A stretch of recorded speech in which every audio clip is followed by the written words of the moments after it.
Coach, your defense came up with some really big stops at the end of the game. Y'all, the first quarter, y'all played some really good football, only holding Baylor to just those 2 field goals. Just what were your overall thoughts about how the defense played? I was excited. We came in here and one of the guys that played really hard. I thought they flew around. I thought they tackled well. Especially being the first game, you watch college football around the country, and it, just the speed of the game and tackling that first game, I thought we tackled decent. Definitely work to do, but decent in our tackling aspect. And then their effort, they flew around. They really understood the game plan and stopped the run. The emphasis going into the Baylor week was stop the run. They were a great running team, outside zone, stretch. And I thought our front really, really got after them and stopped the run early, which obviously helped us in the long run. What were some things that you, just going back over the game field, did you think this defense can take another step forward in their progression? What I told the guys was just cleaning up our pass defense. Towards the end of the game, we were playing a little bit softer coverage, not trying to give up the explosive, but ultimately giving up some more explosives that shouldn't have happened. So we just got to be more detailed in our work in the back end. And I think we would take the next step in that. Like I said, pleased with the run defense, taking the next step in the back end. And pass defense is everybody on the field, but just cleaning up some of the details in our coverages to not give up so many explosives. With UTSA coming up this Saturday, just what were your overall thoughts about how this UTSA offense just kind of works and all that stuff? It's a really good offense. They've won a lot of games. They got a quarterback that's played a lot of football. He's been there a really long time. He knows every pre-snap read, every coverage. He's seen it all.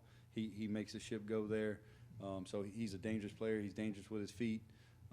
They got plenty of weapons on the outside lanes, really, really good wide receivers. Their backs run really hard.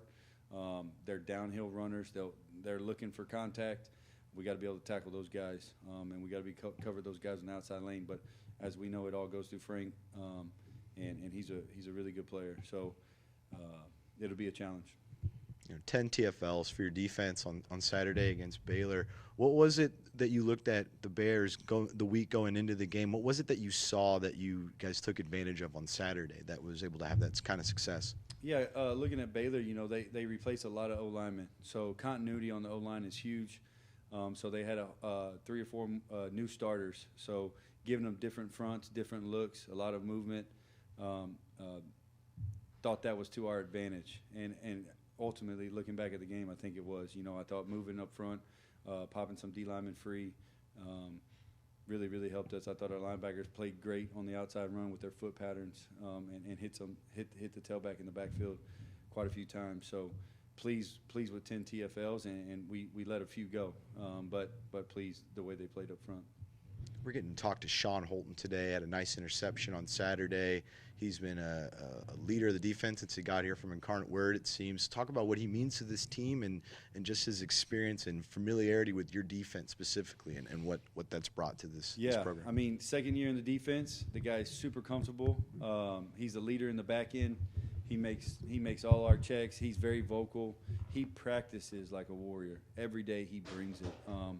And I told the guys, he punches the ball out. What he did on that last play, he does every day in practice. Every day, he's gonna punch the ball out. And it just so happens we preach about our habits, and our habits show up in the biggest play of the game. He goes and punches the ball out to seal the victory. So, he's just a leader. He's vocal, no ego. He just wants to be great. He's a winner. He's won a lot of games in his career, and we're just blessed to have him.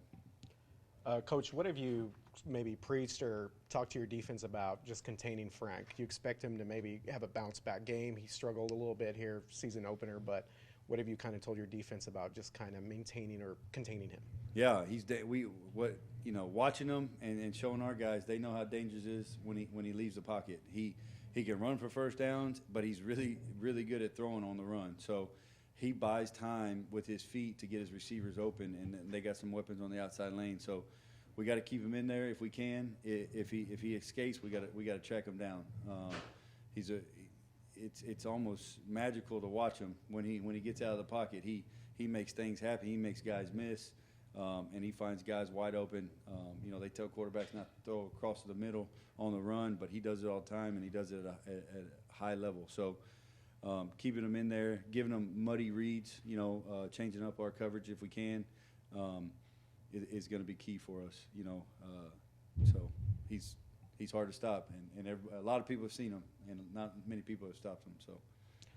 Coach, with the environment, this being a rivalry game and the familiarity from a lot of coaches and players, how do you kind of keep your guys sort of settled, and how do you kind of keep them grounded on making sure that they're focused on their assignments?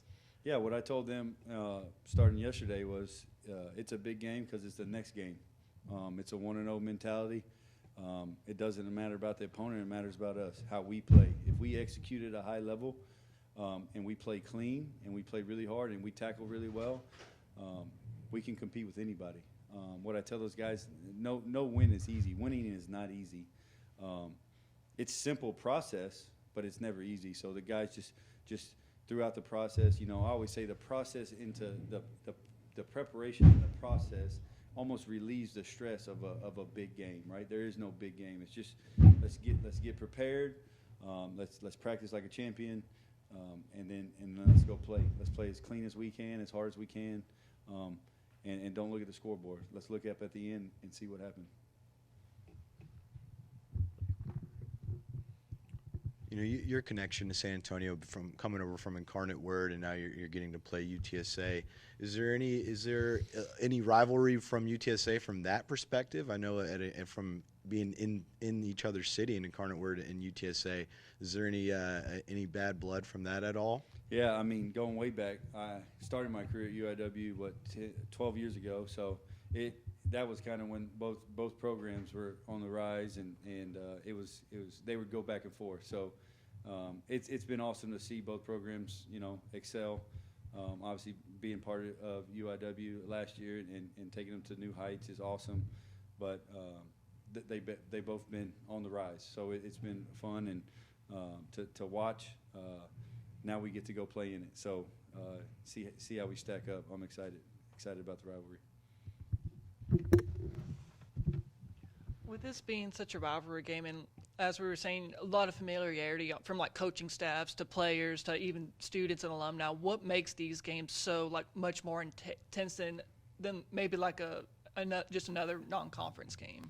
I think just the relationships of not just coaching staff, but really the players. You know, a lot of their players know our players, play with each other. So those guys are going to, you know, when it's so familiar, you want to win so bad because you want the bragging rights with your friends and your buddies and so they usually the intensity rises, but you can't let it rise to where it affects your performance, right? Sometimes you get so emotional, guys start having penalties or you know, making mistakes that they usually don't make. So that our goal as a staff is to make sure that they don't get too emotional. I said this is not an emotional sport. It's a sport of passion, right? So we got to stay steady. We got to be passionate about our crafts, but we got to keep them calm enough where it's not personal with those guys. It's still about Texas State and going 1-0. And what would it mean to be, you know, this team being the first team to beat UTSA this weekend? It'd be huge. Yeah, you know, making history last Saturday, and then doing it again would be huge. Not only for our guys in the locker room, but for the university. The future would be very bright. But all we can think about is performing at our very best, and hopefully a good outcome from that.